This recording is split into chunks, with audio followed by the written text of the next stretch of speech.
Para a extrema-direita ou para políticos populistas autoritários, não existem dissidentes ou adversários políticos com os quais se deva lidar. Existem inimigos a serem eliminados ou difamados, inclusive depois de mortos, de eliminados. E quando não existem dissidentes ou adversários políticos para serem transformados em inimigos, a extrema-direita e políticos autoritários fabricam inimigos. Eu já explico.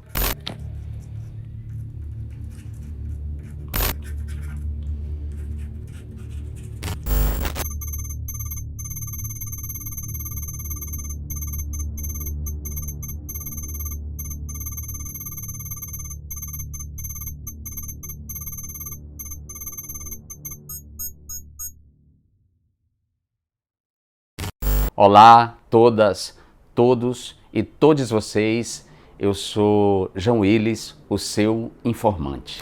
Depois de confirmados os assassinatos de Dom Philips, do jornalista Dom Philips e do indigenista Bruno Pereira, o governo Bolsonaro, que se mostrou lento ou desinteressado na busca pelos dois quando desaparecidos, o governo Bolsonaro, em vez de se solidarizar com a família, em vez de emitir uma mensagem mundial de que reprimiria o tipo de violência que matou os dois, o governo Bolsonaro decidiu difamar tanto Bruno quanto Dom Philips. Em entrevista, Bolsonaro disse que Dom Philips morreu porque era mal visto no Vale do Javari. E o vice-presidente de Bolsonaro, o general Hamilton Mourão, disse que o jornalista Dom Philips entrou de gaiato no assassinato. Essa expressão, entrar de gaiato, é uma expressão grosseira para dizer que Dom Philips foi um dano colateral, ou seja, que o inimigo a ser abatido era mesmo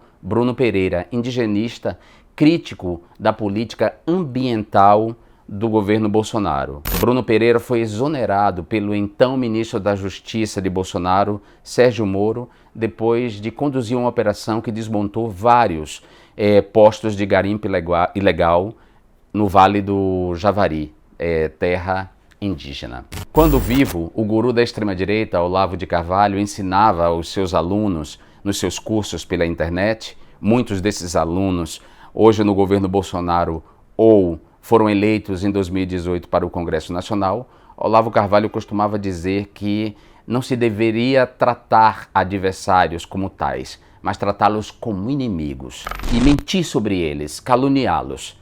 Ele dizia: acuse-o do que você faz, acuse-os do que você reprova, ao menos publicamente. Nesse sentido, os bolsonaristas e toda a extrema-direita utilizaram a pedofilia como um significante vazio usado para acusar pessoas decentes na esquerda.